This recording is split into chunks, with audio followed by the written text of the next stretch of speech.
نبی پاک صلی اللہ علیہ وسلم نے جب انسان خشوع اور خضوع کے ساتھ نماز ادا کرتا ہے تو اللہ رب العزت اسے محروم نہیں رکھتا، لیکن شرط ہے کہ نماز خشوع اور خضوع کے ساتھ ادا کی جائے۔ محبوب علیہ السلام نے ارشاد فرمایا ما امرئ مسلم تحضرہ صلاۃ مکتوبہ، ارشاد میں ایک انسان ہے نماز فرض نماز کا وقت ہو گیا، دنیا کے کاموں کے اندر مصروف ہے، مسجد سے آواز آئی، اذان کی آواز آئی، اس نے اپنا سارا کام ترک کر دیا، فیحسن وضوءها، اس نے اچھی طرح وضو کیا، صرف ٹمپریری وضو نہیں، وضو کرتے ہوئے آدھا منہ دھویا آدھا مسح کر لیا، وضو کے فرائض کا علم نہیں، اس کے ناواقص کا علم نہیں کہ وضو کیسے مکمل ہوگا اس کا پتہ نہیں، ارشاد فیحسن وضوءها، اس کے وضو کو بہترین انداز میں ادا کیا، اور ارشاد فرمایا کہ جب اس نے اس کے بہترین وضو کو ادا کیا وخشوعها،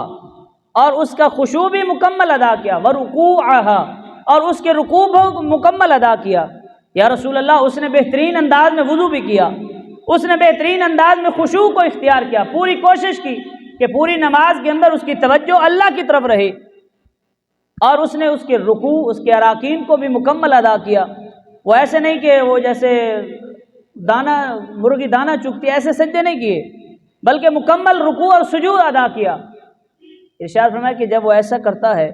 تو یہ نماز اس کے لیے گزشتہ گناہوں کا کفارہ بن جاتی ہے۔ نماز جب انسان خشوع اور خضوع کے ساتھ مکمل ادا کرتا ہے تو اس کے گزشتہ جتنے گناہ صغیرہ ہوتے ہیں اللہ رب العزت اس کے سارے گناہوں کو معاف فرما دیتا ہے۔ فَإِن لَّمْ يَأْتِ کبیرہ، جب تک وہ کبیرہ گناہ نہ کرے۔ یا رسول اللہ کیا یہ صرف ایک نماز کے لیے ہے؟ ارشاد میں ذالک الدہر کلہ، جب وہ نماز خشوع اور خضوع کے ساتھ ادا کرتا ہے اللہ پہلے سارے گناہوں کو معاف فرما دیتا ہے، لیکن شرط یہ ہے کہ وہ نماز خشوع اور خضوع اور اس کے مکمل اراکین کے ساتھ ادا کی جائے، وگرنہ اللہ رب العزت اور مصطفیٰ کریم کے سامنے وہ نماز رائیگاں چلی جاتی ہے۔ نماز جب ہم اللہ کے لیے ادا کرتے ہیں تو اللہ رب العزت کی بارگاہ میں حاضر ہونے کے جو قوانین ہیں ان کو ملحوظ خاطر رکھنا یہ ضروری ہے، اگر انہیں ملحوظ خاطر نہیں رکھیں گے تو وہ نماز رائیگاں چلی جائے گی۔ محبوب علیہ السلام کی ایک اور روایت، آخری روایت آپ کے سامنے رکھنی ہے۔ ہم نماز ادا کرتے ہیں لیکن اس کے اثرات ہم پر نظر نہیں آتے، ہم دعائیں مانگتے ہیں اس کے اثرات نظر نہیں آتے، اس کی وجہ کیا ہے؟ یہ خشیت اللہ رب العزت کے ساتھ تعلق کی ایک کیفیت ہے، اگر انسان اس سے منہ پھیر لے، اگر انسان اس کو گنوا دے تو انسان کی نہ نماز کے اثرات نظر آتے ہیں اور نہ ہی دعائیں قبول ہوتی ہیں۔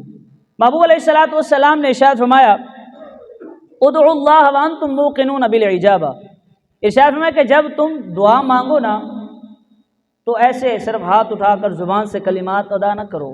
وانتم موقنون بالاجابہ، بلکہ ارشاد فرمایا کہ جب تم زبان سے کلمات ادا کرو، کوئی بھی دعا مانگ رہے ہو تو اس یقین کے ساتھ مانگو کہ اللہ ضرور اسے پورا فرمائے گا، تمہارے دل کے اندر اللہ کے بارے میں اتنا یقین ہو کہ اللہ رب العزت میری یہ دعا ضرور قبول فرمائے گا۔ اور ارشاد فرمایا کہ اس کی ضرورت کیا ہے؟ اگر تم یقین کے ساتھ نہیں، صرف زبان کے ساتھ دل کے اندر کچھ ہے، پتہ نہیں یہ دعا قبول ہوگی کہ نہیں ہوگی، شک کے اندر ہے، یقین نہیں ہے، تو ارشاد فرمایا کہ یاد رکھو وَاعْلَمُوا أَنَّ اللَّهَ لَا يَسْتَجِيبُ دُعَاءً، ارشاد فرمایا کہ اللہ رب العزت وہ دعا قبول نہیں کرتا من قلب غافل لاہن، ایسے دل سے جو انسان کا دل کھیل رہا ہو اور وہ غافل ہو، انسان زبان کے ساتھ دعا مانگ رہا ہے، اس کے دل کے اندر دنیا کا خیال ہے، اس کے دل کے اندر شک پڑا ہوا ہے، ارشاد میں جب ایسے دل کے ساتھ دعا مانگو گے اللہ وہ دعا قبول نہیں کرے گا، جب اخلاص کے ساتھ اللہ کی ذات پر یقین کر کے دعا مانگو گے دعا ہاتھ اٹھانے سے پہلے اللہ رب العزت قبول فرما لے گا۔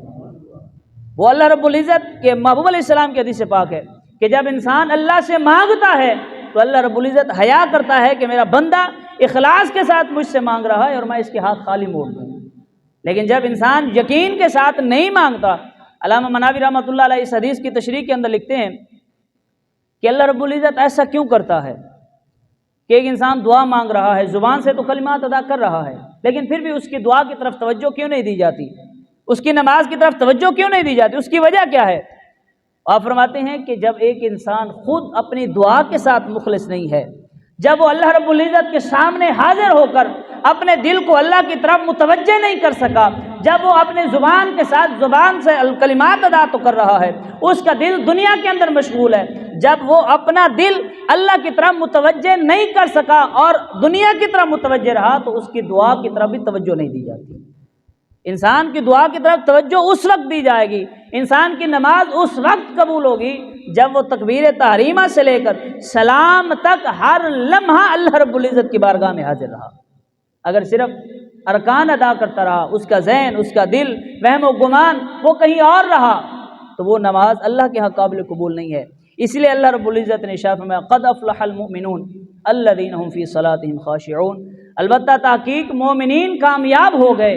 اور وہی لوگ جنہوں نے نماز کے اندر خشیت اختیار کی۔ نماز کے لیے خشیت ایک روح کی مانند ہے، جب انسان خشیت کی کیفیت اپنا لیتا ہے تو نماز کے اثرات بھی انسان کی زندگی میں نظر آتے ہیں، انسان کی دعائیں بھی قبول ہوتی ہیں اور انسان کا اللہ کے ساتھ تعلق بھی مضبوط ہوتا ہے۔ دعا ہے کہ اللہ رب العزت ہمیں عمل کی توفیق عطا فرمائے۔ ما علینا۔